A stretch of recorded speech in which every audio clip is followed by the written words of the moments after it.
Football में आप खुद बॉल को लेके किक करके अपने फ्रेंड को या जो आपके साथ मैच है उसको पास करते हो। इसमें जिसके पास बॉल होता है वो या तो खुद जाता है जिसकी रनिंग ज़्यादा फास्ट होती है, या तो वो जिसकी रनिंग फास्ट होती है बॉल उसको पास करता है। वो फिट के साथ खेलते हैं और इसमें हम लोग हैंड के साथ खेलते हैं।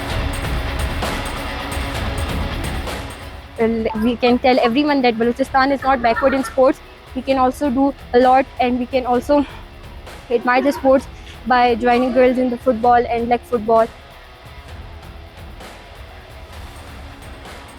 स्पोर्ट्स वुमेन के लिहाज से मैं बताना चाहूँगी कि सबसे पहले एक्टिव इसमें आपको एक्टिवनेस मिल जाती है, जिससे मतलब आपके अंदर की जो हेल्थ आप हेल्दी हो जाते हो।